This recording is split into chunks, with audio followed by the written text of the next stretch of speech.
15 strange things that seem normal only in South Korea.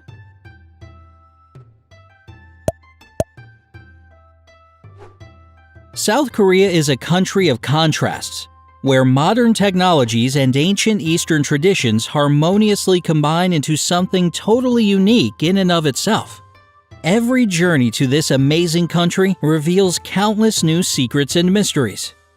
So here's a selection of the most remarkable findings from South Korea that just might astonish you. 15. They have unbeatable state support for pregnant women. The state definitely goes out of its way to support pregnant women in this country. For example, expecting women in South Korea are given a special credit card from the government with a $500 balance on it. A future mother can spend this money on medical treatment and all necessary supplements and prescriptions. The state also gives these women a little trinket that allows them to use public transport with comfort and ease. Pink subway seats are reserved specifically for expecting mothers, and the trinket activates a sign so that all other passengers know that there's a soon-to-be mommy in the car. This is especially helpful for those in the early stages of pregnancy when it's not so obvious that a woman is expecting. They also get special parking spots near the entrance of most public buildings and other facilities. And they're not just for pregnant women. Mothers can use these parking places up to 6 months after giving birth. 14. Almost every bus stop has a digital information panel with the bus schedule on it in real time. To start with, there are bus stops conveniently placed near every subway station in Seoul. And all the buses in South Korea are new and equipped with air conditioning. Buses run 24/7, but they don't stop at all scheduled bus stops. That's why you need to be attentive. And when you see the bus you need, you have to signal for it to stop. The public bus system can be pretty confusing at first, especially if you don't know Korean. In Seoul alone, there are over 400 bus routes with 8,500 buses connecting even the farthest corners of the city. At the same time, a taxi ride will cost you almost the same as a bus ticket if you manage to find 3 or 4 people to share the cab with you.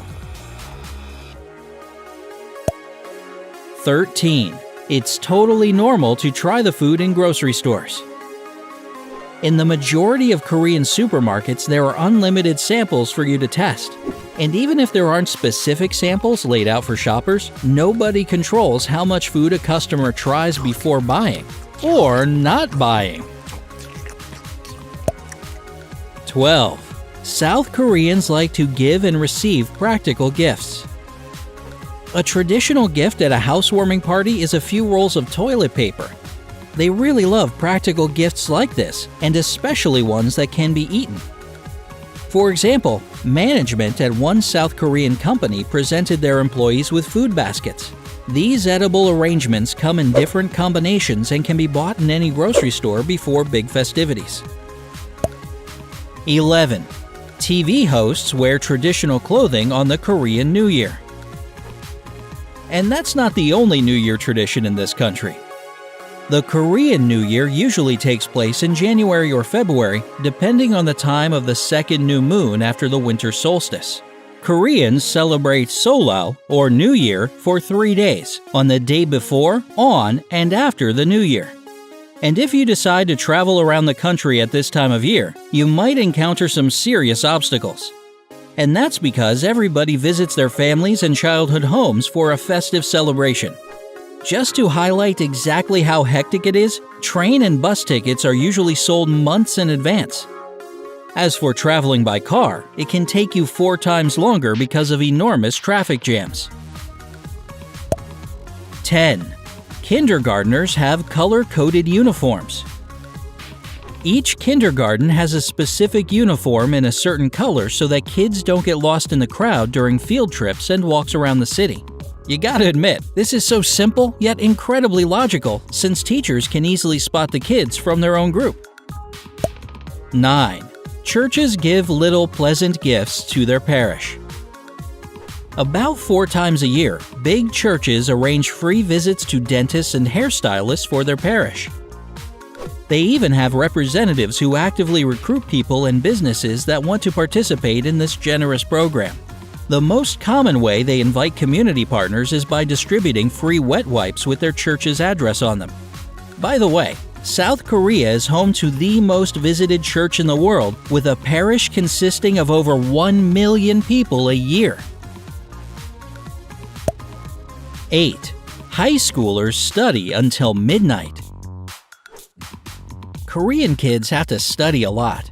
Elementary students have classes from 9 a.m. to 6 p.m. Middle schoolers go home at 10 p.m. and high schoolers sometimes have to study until 1 in the morning. That's why school libraries are open 24/7. Unfortunately, all this intense cramming doesn't help a child's development. It actually has the opposite effect. Many of them lose interest in hobbies because they simply don't have any time for any kind of a personal life. They study all the time, sleep during their daily commute, and spend any bit of free time on social media. 7. Couples like to wear matching clothes. South Korean lovebirds like to let everyone around know that they're an item.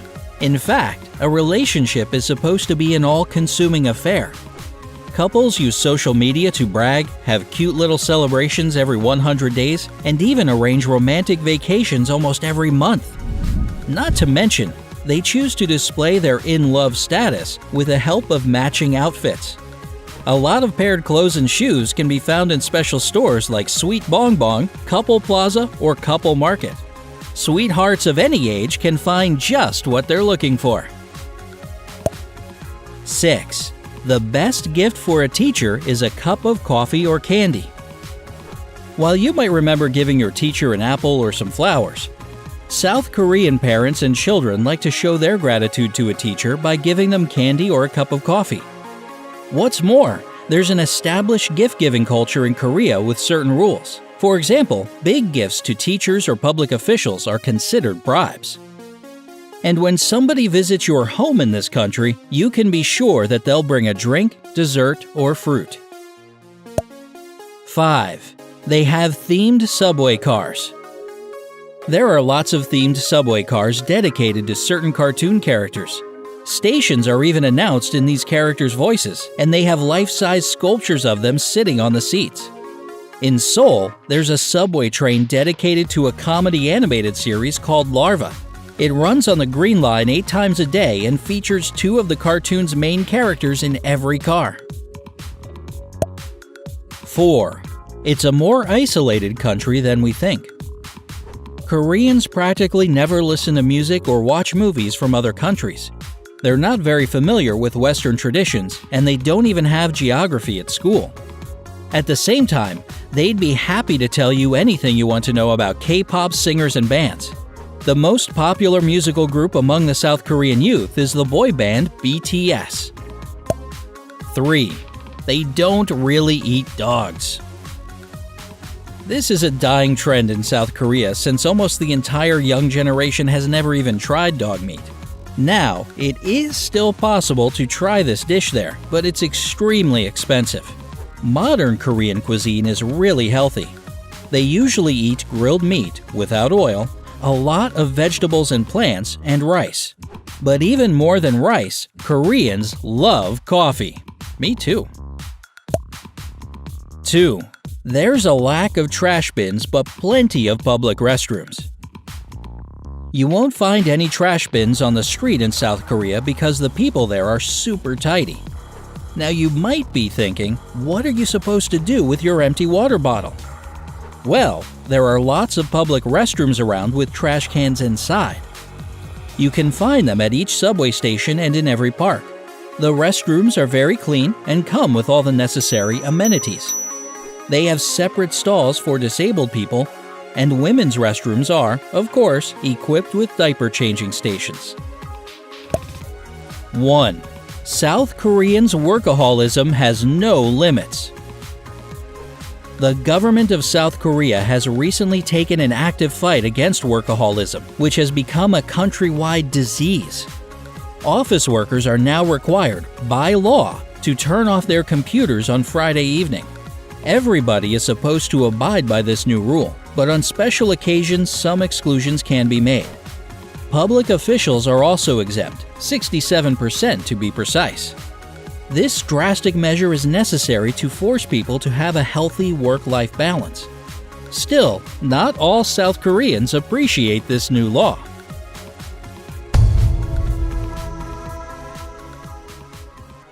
Have you ever been to South Korea? If so, what impressed you most of all?